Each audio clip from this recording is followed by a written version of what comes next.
আসসালামু আলাইকুম বন্ধুগণ, তাজ ভিলেজ ফুডে আপনাদের সকলকে স্বাগত। আশা করি আপনারা সকলেই ভালো আছেন।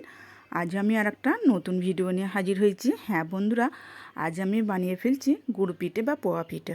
আর এটাও বানিয়ে ফেলেছি একদমই ঘরোয়া উপকরণ দিয়ে। তো হ্যাঁ বন্ধুরা, আজ আমি বানিয়ে ফেলছি যে বাড়িতে আমরা রেগুলার রান্না করি না, সেই চালকে ভিজিয়ে সেটিকে ব্লেন্ডারে ব্লেন্ড করে তো আমি আজকে এই পোয়া পিঠে বা গুড় পিঠেটা বানিয়ে নিয়েছি।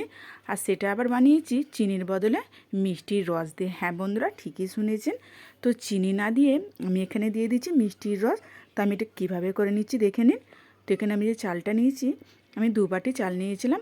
এটা সারা রাত ভিজিয়ে পুরো ডবল হয়ে গেছে, ফুলে পুরো সাদা হয়ে গেছে। দেখেই বুঝতে পারছেন যে ভাঙছি, ভেঙে যাচ্ছে চালগুলো, একদম ভালোভাবে সেদ্ধ হয়ে গেছে চালগুলো।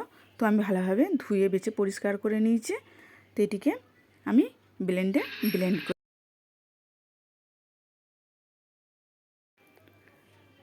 করা হয়ে গেছে। আর এই যে মিষ্টির রস, তো মিষ্টির রসটা ফুটিয়ে আমি বোতলে রেখে দিয়েছিলাম ফ্রিজে। আর দেখুন পুরো আঠা হয়ে গেছে, যেন মনে হচ্ছে মধু বা কোনো আঠা, যে বটগাছের যেরকম আঠা হয় না, সেরকম আঠা হয়ে গেছে। এ দেখুন না।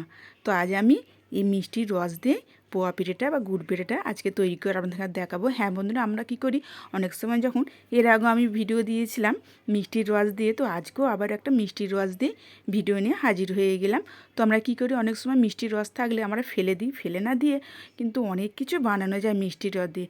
হ্যাঁ বন্ধুরা, না জানা থাকলে আজকে ভিডিওটা দেখার পর মিষ্টির রস আর ফেলে দেবেন না, এরকমভাবে একবার পোয়া পিঠেটা বানিয়ে দেখবেন। আর ছোটো থেকে সকলে খুবই পছন্দ করবে।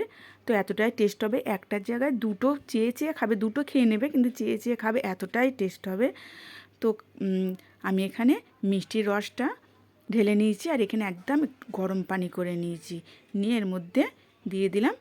তো বেশি পানি দেওয়া যাবে না, যেহেতু আমি চালটা বেটে নিয়েছি, তো সেজন্য অল্প পানি দিয়ে মিষ্টির রসটাকে মিক্স করে নেবো। আমি হাত দিয়ে ভালোভাবে মাখিয়ে নিয়েছি। এই যে পুরো আমার চালটা বাটা হয়ে গেছে। তো অল্প অল্প করে মিষ্টির রসটা আমি দিয়ে দেবো আর ভালোভাবে মাখিয়ে নেবো, একবারে পুরো দেবো না, অল্প অল্প করে দেবো। তো হ্যাঁ বন্ধুরা, এরকমভাবে একবার বানিয়ে দেখবেন, সকলে খুবই প্রশংসা করবে খাবার পর।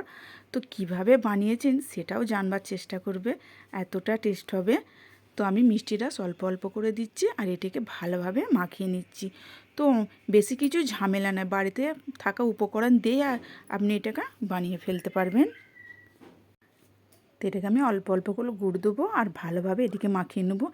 এর একটাই কাজ হচ্ছে মাখাটা, মাখাটা যত ভালো হবে ততটাই এর পিঠেটা সফট হবে। আর আমি এতে দিয়ে দিচ্ছি 1 বাটি ময়দা। তো মাঝারি সাইজের বাটিরই 1 বাটি ময়দা দিয়ে দিলাম। ময়দা দেওয়ার কারণে পিঠেটা আরও নরম হয়ে থাকবে অনেকটা সময় ধরে।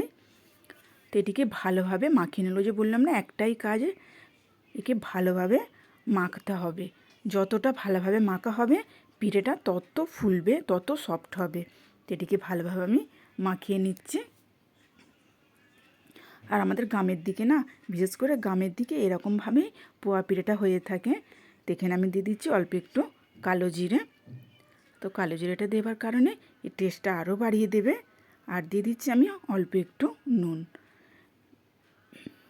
দিয়ে আবারও সবগুলি ভালোভাবে মাখিয়ে নেব। তো আমার ব্যাটারটি ঠিক এরকম হবে, দেখেই বুঝতে পারছেন আমি কীরকম বানিয়েছি ব্যাটারটি।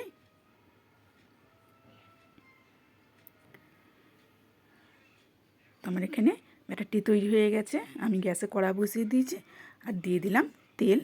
আর গুড় পিঠে করবার সময় তেলটা একটু বেশিই লাগে। তো আমি একটা কাপ নিয়েছি, কাপে মাপ করে আমি একটা একটা করে দিয়ে দেবো। আর প্রথমে গ্যাসের ফ্লেমটা একটু হাই করতে হবে, তারপরে একটু কমিয়ে দিতে হবে। দেখুন একটা আমার হয়ে গেছে, আর কালারটি কত সুন্দর হয়েছে। যেহেতু আমি গুড় দিয়ে আছে, তো গুড় বলতে ওই যে মিষ্টির রস, গুড়ের মতনই তো কালার হয়ে গেছে, সেজন্য এর কালারগুলো ঠিক গুড়ের পিঠে যেরকম হয় সেরকম কালারটি হচ্ছে। খুব সুন্দর দেখতে লাগছে, তাই না বন্ধুরা?